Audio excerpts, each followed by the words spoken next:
today I'm going to share something exciting that happened at our house this week, and I'm going to share some of the lessons that I've been learning, which have actually been the Bible lessons that I've been teaching at school. So this week we got our first puppy. Johan and the children have wanted one for a really long time, and we finally got one, so that's been really exciting, even though it's not something I ever wanted to have. I'm not an animal lover, but I've gotten a lot of pleasure seeing them enjoy the dog so much. It's our new pet, Ella. Hannah has wanted a dog for about as long as I can remember. Ever since she was old enough to want things, she always wanted a dog. She had to wait a very long time. I've never wanted a dog, but she is pretty cute, I must say.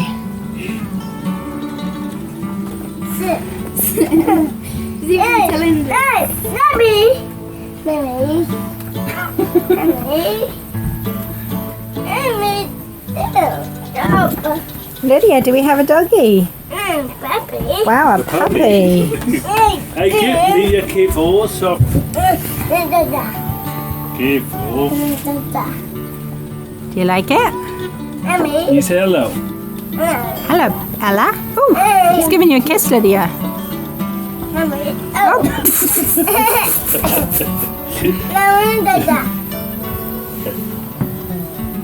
Cute.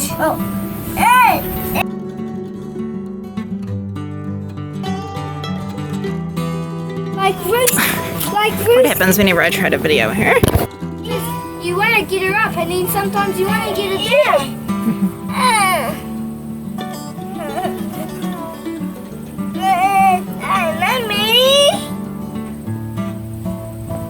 She's going to be very well loved.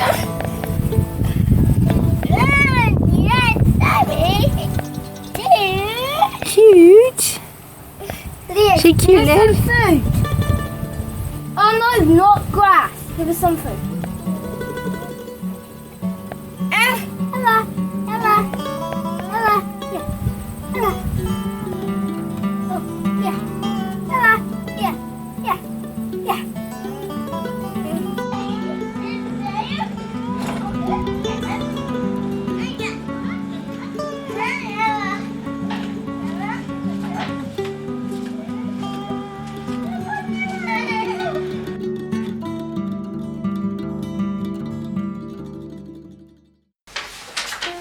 So this week I have done 4 Bible lessons in a row at school.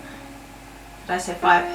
Yeah. This week was going to be the first time that I actually did 4 in a row, because every time the week before we've either been isolating or something's happened that I couldn't do it. So this was going to be the first week that I did 4 in a row, and instead I had to do 5 because the person who did it on Friday, which was this morning, had to isolate, so I had to do it for them before going to the Little Haven. So made the day a bit more busy, but so this week, because I've been doing so many Bible lessons, and I find it best to go over the story in the morning so that it's fresh in my mind, because I don't like to just read it out, but that means I have to spend my quiet time, like my quiet devotional time with God, preparing the lesson or going over that. And although it's not how I would choose to have my quiet time, it has actually been good, because during the day I've been thinking about those stories that I've been studying, and I've actually found the lessons that I've taught the children quite helpful for myself this week. So I thought, since that's what I've been thinking a lot about this week, that's the lessons that I will share with you, what I've been teaching them, and hopefully they might be helpful to you too. So on Monday we did the Tower of Babel, and the lesson I taught them on that was about pride.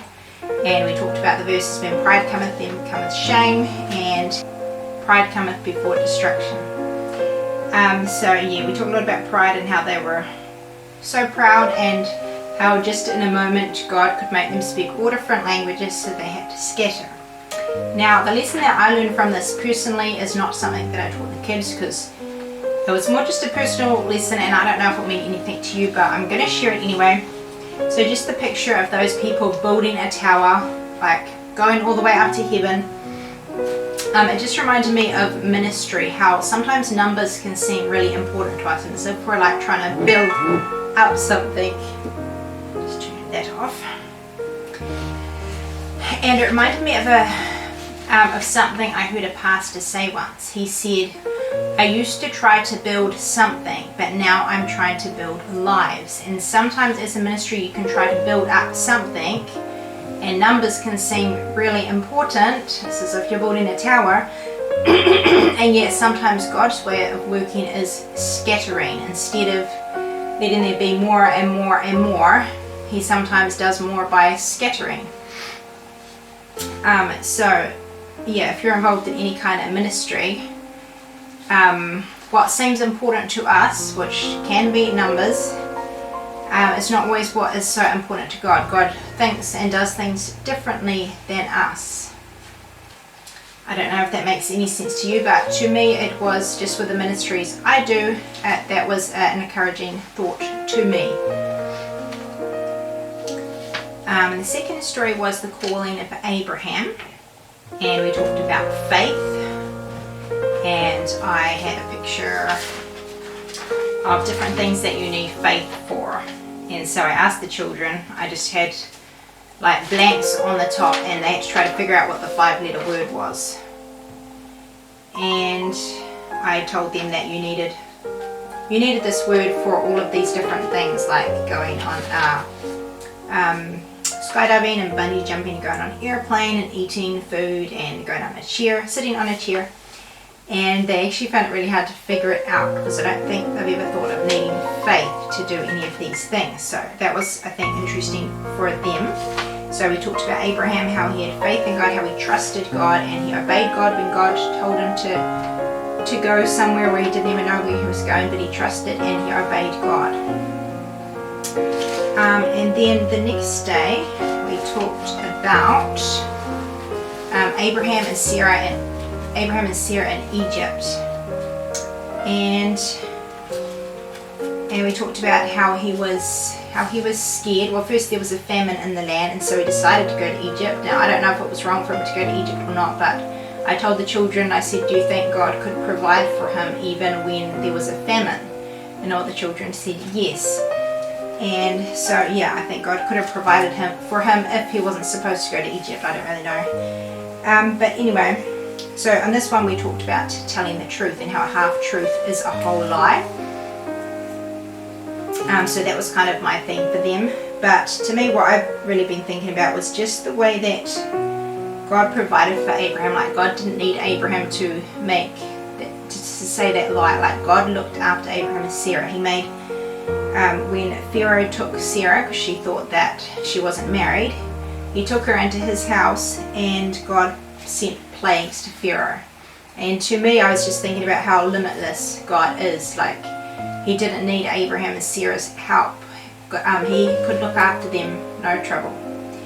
And so yeah, to me that just reminds me that God is limitless. He has ways of providing that we can't even imagine, that we can trust him. We can trust him to take care of us, and we can trust him when we're scared. Like Abraham was scared going to Egypt because he was afraid of his own safety, and yet it was nothing for God to keep him safe. And we can trust God to provide our needs. And the fourth one was about Abraham and Lot. So this one we mostly talked about thinking about others, how like Lot just was thinking of himself when he picked out where he wanted to go, whereas Abraham was thinking about Lot and not just thinking about himself. So we talked about that. But another thing we talked about was how what is best is not always what appears to be best. Like Lot, he chose the area that looked like the best, and yet it wasn't the best, because that's where Sodom and Gomorrah was. And so to illustrate that to the kids, I got two different things and I wrapped them up. And one of them I made look like a really nice present. I wrapped it in nice wrapping paper and put a ribbon around it. The other one was a smaller one, and it was just wrapped up in newspaper and was kind of screwed up. And so I asked the children, when I got to the bit about Lot choosing where he was going to go and how he chose what looked like the best, I pulled out these two presents and I asked them, which one do you think is the best? And of course they all pointed to the nice little square present that looked really nice.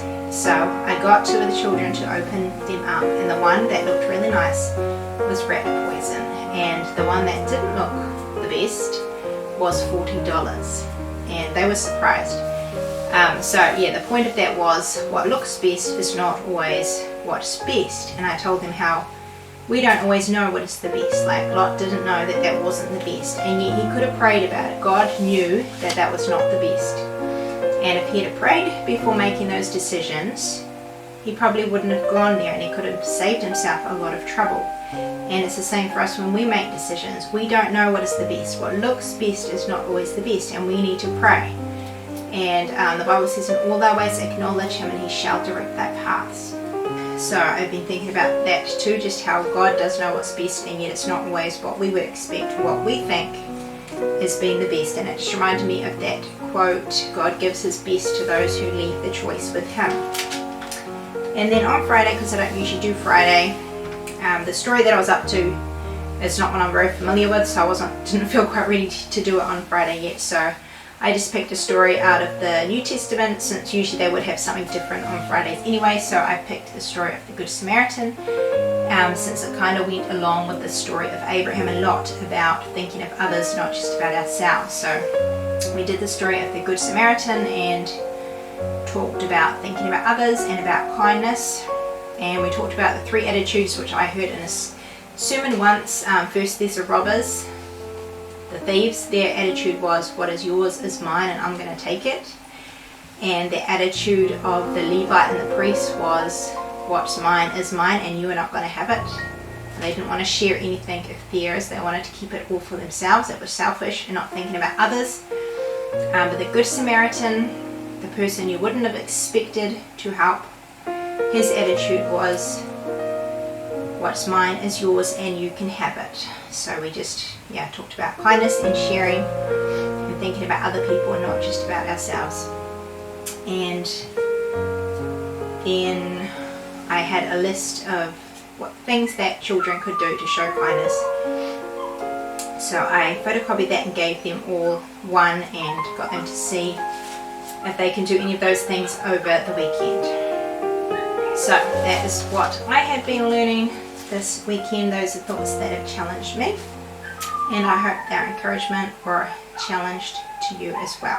And I challenge you to see what acts of kindness you can do.